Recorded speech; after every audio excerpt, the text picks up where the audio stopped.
Shalom.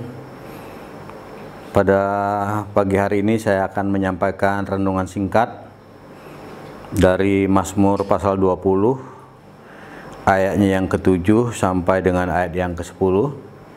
Saya bacakan judulnya Doa Mohon Kemenangan Bagi Raja, ayat 7 mulai. Sekarang aku tahu bahwa Tuhan memberikan kemenangan kepada orang yang diurapinya dan menjawabnya dari sorganya yang kudus dengan kemenangan yang gilang-gemilang oleh tangan kanannya. Orang ini memegahkan kereta dan orang itu memegahkan kuda. Tetapi kita bermegah dalam nama Tuhan Allah kita. Mereka rebah dan jatuh, tapi kita bangun, berdiri dan tetap tegak. Ya Tuhan, berikanlah kemenangan kepada Raja. Jawablah kiranya kami pada waktu kami berseru. Bapak Ibu yang Tuhan Yesus kasihi, dimanapun Bapak Ibu berada, tema kita hari ini dalam renungan singkat ini ialah meraih kemenangan.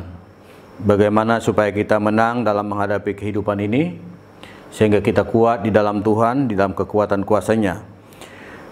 Mazmur pasal 20 mempunyai latar belakang. Biasanya ketika raja-raja mau berperang, mereka menyanyikan pujian ini, membacakan Mazmur pasal 20 ini dengan tujuan dan harapan supaya mereka beroleh kemenangan di dalam peperangan melawan musuh. Itulah sebabnya ada beberapa rahasia supaya kita bisa menang. Yang pertama dikatakan melalui pembacaan firman Tuhan ini, sekarang aku tahu bahwa Tuhan memberi kemenangan kepada orang yang diurapinya. Yang pertama, kalau kita mau menang, kita yakin bahwa kita adalah orang yang dipilih Tuhan, orang yang diurapi Tuhan, orang yang memiliki roh Tuhan dalam hidup kita. Pasti kita menang. Dan kapan kita menerima Roh Kudus? Pada waktu kita percaya kepada Tuhan Yesus Kristus. Dalam Efesus pasal 1 ayat 13, ketika kita percaya, kita dimeteraikan oleh Roh Kudus. Dan ketika kita dimeteraikan, maka jaminan kemenangan berlaku dalam hidup kita. Jadi yang pertama rahasia kemenangan, yakin bahwa kita adalah orang yang dipilih, yakin bahwa kita orang yang diurapi oleh Tuhan. Itu yang pertama.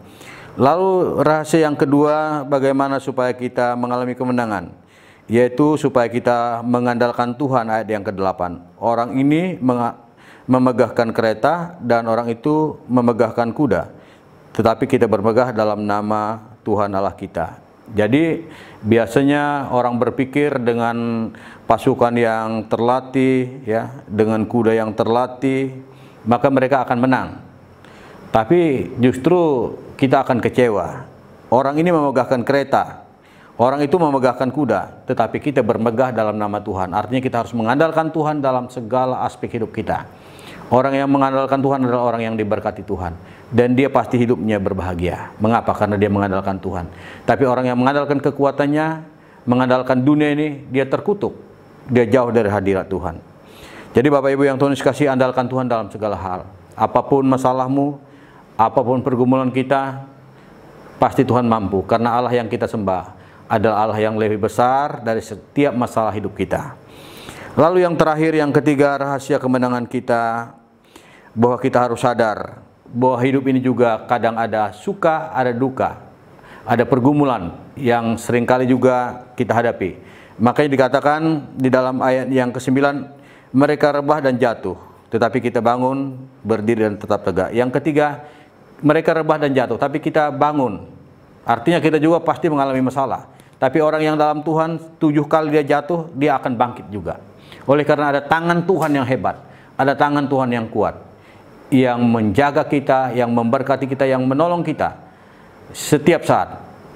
Bapak Ibu yang Tuhan Yesus kasihi, karena itu dikatakan ayat selanjutnya, Tuhan itu akan memberikan kepada kita kemenangan yang gilang-gemilang. Ayat yang ke-7 bagian terakhir, Tuhan akan memberikan kemenangan gilang-gemilang ketika kita mengandalkan Tuhan.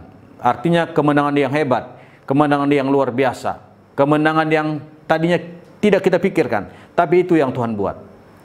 Biarlah nama Tuhan ditinggikan, nama Tuhan diagungkan melalui pembacaan firman Tuhan yang singkat ini dari Sekolah Tinggi Teologi Abdi Injili Indonesia di Studio Istituti Ati. Tuhan Yesus memberkati. Amin.